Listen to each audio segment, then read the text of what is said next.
किल्लौल वापस राजमहल जा पहुंचा। वहां उसने देखा कि लोगों की भीड़ महल के बाहर लगी हुई है। किल्लौल ने सैनिक से पूछा, यह नगरवासियों की भीड़ कैसी? सैनिक ने बताया, सभी लोग महाराजा से फरियाद करने आए हैं और उनका नेतृत्व नागराज कर रहा है। तुरंत ही किल्लौल दरबार में पहुंचा। महाराज ने किल्लौल का स्वागत किया। आइए महामंत्री जी, पधारिए और सुनिए यह नगरवासी क्या क्या शिकायत लेकर आए हैं। हमें इन बातों की कानों कान खबर नहीं हुई होगी।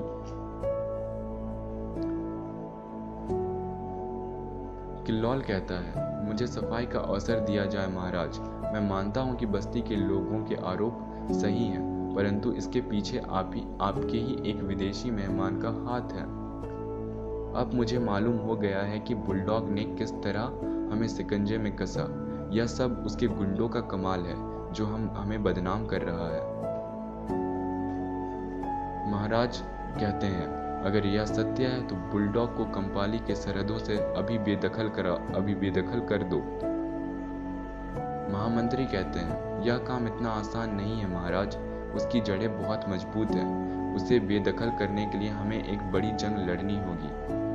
हम अपने सैनिकों पर भी विश्वास नहीं कर सकते, क्योंकि उनमें से बहुत से बुलडॉग के हाथों बिक चुके हैं। नागराज कहता है, बुलडॉग से निपटने के लिए मैं अकेला ही काफी हूँ महाराज।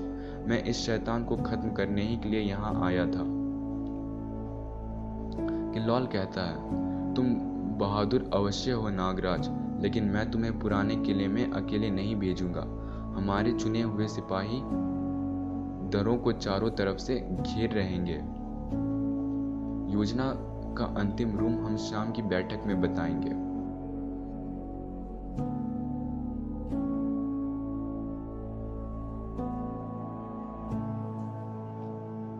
शाम के समय नागराज महामंत्री के पास पहुंचे। नागराज कहता है, महामंत्री किल्लौल, मैं आपकी योजना जानने आया हूं। नागराज ने अपने आंखें बड़ी कर ली और वह महामंत्री की आंखों में देखा और कहा, और वह योजना तुम मेरी आंखों में झांक कर बताओगे।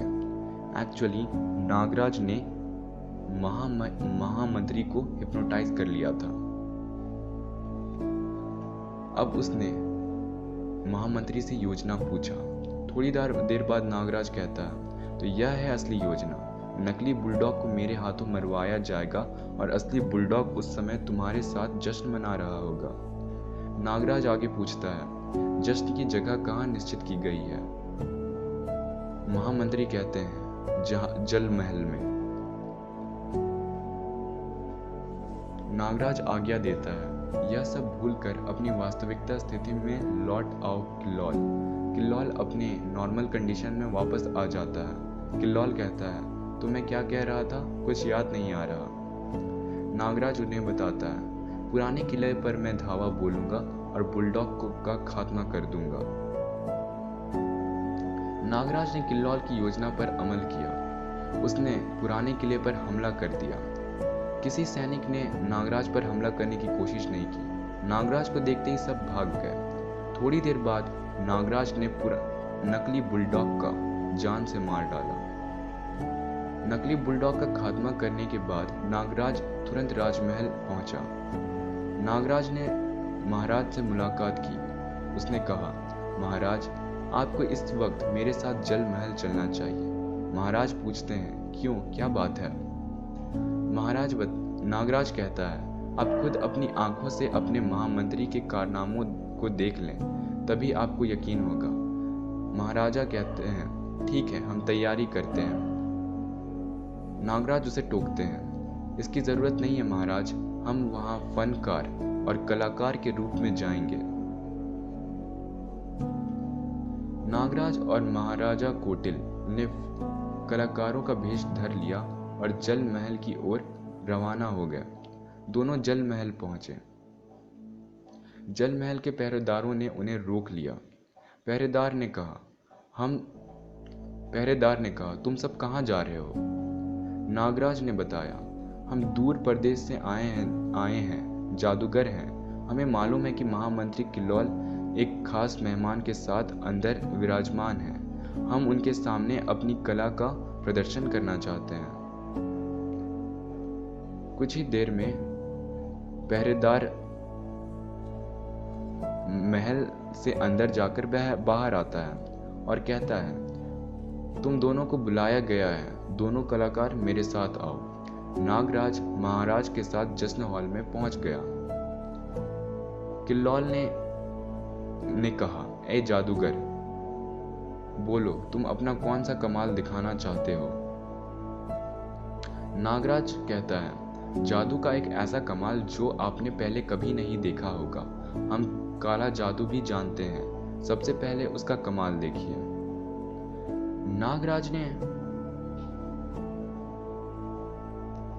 नागराज ने किल्लौल के बगल में बैठे व्यक्ति की ओर इशारा करते हुए कहा, आपके मेहमान के चेहरे पर नकली चेहरा है, पहले इसे उतारे, क्योंकि हम बता सकते हैं इनका नाम है बुलडॉग।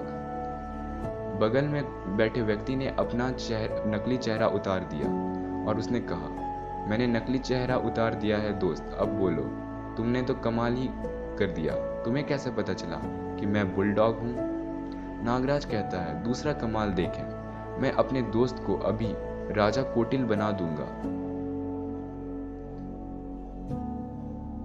नागराज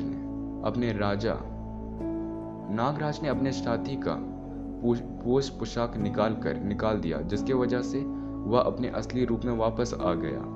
इसे देख कोकिला कहता है, हाँ कमाल है, यह तो बिल्कुल राजा कोटिल की तरह लग रहा है। नागराज अब कहता है, और अब मैं अपने आप को नागराज की शक्ल का पेश करता हूँ। नागराज ने अपना वेशभूषा भी उतार दिया।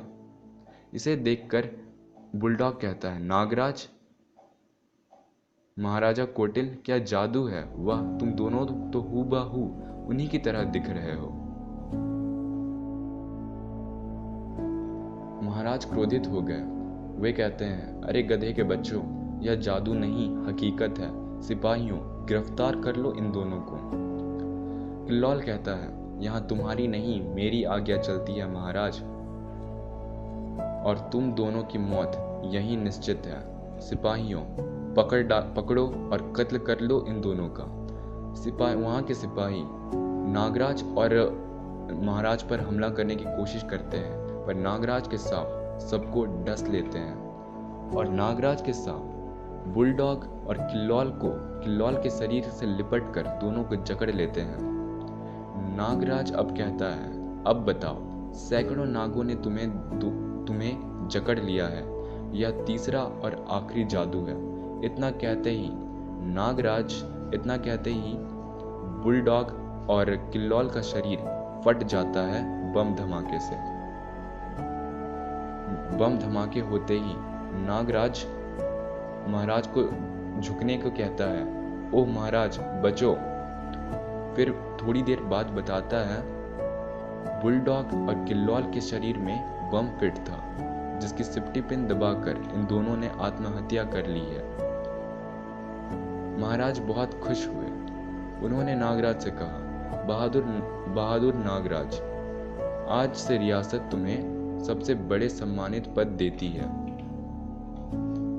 महाराज और नागराज दोनों बाहर आए और उन्होंने नगरवासियों को कहा कि अब यहाँ कोई भी गलत काम नहीं होगा, आप सभी सुरक्षित रहेंगे।